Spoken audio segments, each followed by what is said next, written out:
What's going on, everyone? Kidney here, one half of Kidney Failure. Over the past year, I've been listening to a new artist quite a lot. A new rapper who rose to fame at a remarkable speed, with a unique style and flow that really hasn't been seen before. This artist is BLP Kosher. Born Benjamin Landy Pavlon in South Florida, BLP Kosher has spent the last 2 years cultivating an image and fan base that has transformed him from an entirely unknown kid from Florida into an internet-born Jewish rap star.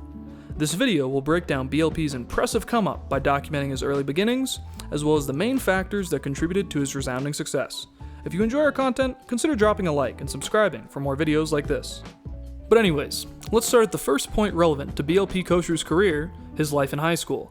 Or, I suppose I should say, the lack thereof. BLP dropped out of high school in 9th grade, stating that it just wasn't for him, and instead, he chose to pursue skating as a professional career. But even after chasing this dream and being quite good at it, COVID hit, which unfortunately would spell the end of his skating aspirations. During the pandemic in 2020, BLP became depressed and lost both his desire to skate and his purpose in general. However, this downturn for him would ultimately prove to be one of the most important turning points of his life. BLP would discover rapping for the first time. But just before this happened, only a few months prior actually, BLP would obtain his signature hairstyle, one of the key aspects of his persona that is unmistakable and wholly unique to this day. The story goes as follows. BLP Kosher had a friend named Charmaine, whose girlfriend had recently passed away. BLP kindly offered to do a special prayer where the soul elevates to heaven for her, and in return, Charmaine wanted to do something for him. Charmaine used a crochet hook to turn his hair, which at this point had only some small traditional Jewish side locks, into little mini wicks.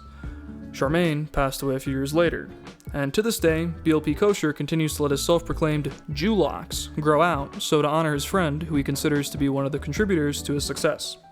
Before we get back to the main story of BLP Kosher though, this seems to be a good time to get into BLP Kosher's faith, which is quite obviously a massive component of his life and persona.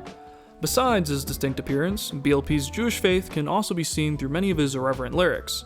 Most, if not all of his songs, reference him being a Jew in some way. Some of these references are subtle, such as in BLP's song Burnt Nazis. Sheket Bavakasha means quiet please in Hebrew, and BLP's saying he's doing the opposite of that on his song, where he's saying whatever he pleases. However, other references he makes to his faith are not quite as subtle, such as a line within the same song that goes, "I'm a Jew, I keep me a little Uzi and I won't convert."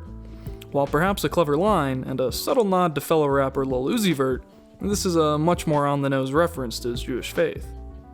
We'll go over some other interesting BLP Kosher double entendres later, which most of his lyrics are rife with. However, to get back to the origins of BLP, let's return to the exact point in his life when he began rapping. This moment would be when he hopped on a track with his friend Legary and made the song Sweet Potato, which he mostly did as a joke. Yet this joke was the start of something much bigger, and this first experience would be very important when he met his friend and mentor, Jew Shiesty. Michael Cook, aka Jew Shiesty, was another Jewish rapper from Florida, who after meeting BLP for the first time, saw his potential, and took him under his wing. Shiesty encouraged BLP to start rapping seriously, and became the person who would truly catalyze his career.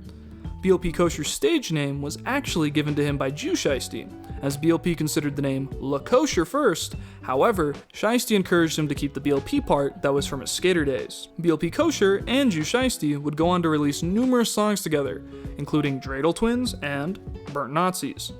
Tragically, Shiesty passed away in August of 2022, which is a brutal loss for BLP, who went on to frequently reference Shiesty's death throughout songs that he would release later. Even with the help of Jew Shiesty's mentorship in 2022, BLP still had to hustle to stay afloat while chasing his dreams. He worked 14 different jobs that year while he was trying to rap, including the Cheesecake Factory, UPS, and, according to his song Special K, the discount store Five Below. BLP kept getting fired because, according to him, he would stand up for himself at jobs. But either way, it's clear that the life of an employee was not for him. Despite everything, BLP Kosher managed to put out increasingly successful singles throughout 2022, and even his first full-length mixtape, BLP Kosher and the Magic Dreidel. This EP contains such hits as The Knack, and more famously now, Jew on the Canoe. Like any of his songs, allusions to Judaism and his Florida life are numerous, and his wordplay on each track is witty and eclectic. While many of his bars could at times be considered corny, I mean, even uses the word cracka in place of the N-word. BLP Kosher is so unapologetically genuine and humble that it's hard to not find him endearing. His rough Florida hood life also contributes to his persona being more than just whimsical, and if his friendship with rapper Traplin Pat didn't make it evident enough, BLP Kosher is through and through from the Floridian land of trap. Palm trees and pistols are the life of the young rapper, albeit with a few dreidels and menorahs thrown in there as well. Anyways, for BLP, 2022 was a year of hustling, both through random jobs and the rap game. However, once we get into 2023, BLP's hard work really begins to pay off. Although several of BLP's singles were organically accumulating both views and love on YouTube, SoundCloud, and Spotify, he got his lucky break when Cole Bennett of Lyrical Lemonade decided to reach out to him. Bennett, best known for directing countless music videos for rappers big and small, asked BLP if he knew of any well-known artists he'd want to collaborate with. Both BLP Kosher and Michigan scam rapper Babytron had frequently seen fans on each other's pages begging for the two to collab, so BLP suggested him. Little did he know, Cole Bennett had already collaborated with Babytron, so he instantly jumped at the idea, and thus, Mazeltron was born. The music video, recorded and filmed in 2 days, perfectly showcases the two's natural rap chemistry and really let BLP's double entendres pop off for real. The behind-the-scenes video on Lyrical Lemonade highlights BLP's humility and overall likability as he contends with being on a professional set and in the big leagues for the first time. And the big leagues this was. BLP Kosher was mainstream now, or at the very least no longer a SoundCloud rapper whose existence was solely based on a gimmick. BLP rode this momentum and then in June dropped his biggest single yet, Special K, showcasing some of the best of BLP's lyricism and having an immensely catchy chorus. Fuck up, that boy a bimbo, getting low, they playing limbo. Special K is still thus far BLP's most streamed track. The song would be the lead single off of his first studio album, Bar's Mitzvah, which dropped in August of 2023. The album starts with a strong first half that is chock full of memorable bars and aggressive flows. However, similar to his previous mixtape, the second half of the track list marks a tonal shift into more melancholy and reflective sound, which is characterized by a substantially more auto-tuned BLP singing over softer beats. While I personally love most of BLP's music, I am less of a fan of his songs in this style, and the stream numbers dropping off in the second halves of his projects may indicate that his broader fanbase agrees.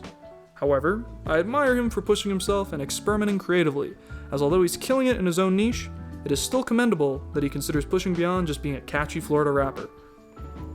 At any rate, having a studio album out finally meant that BLP Kosher could go on tour and perform live.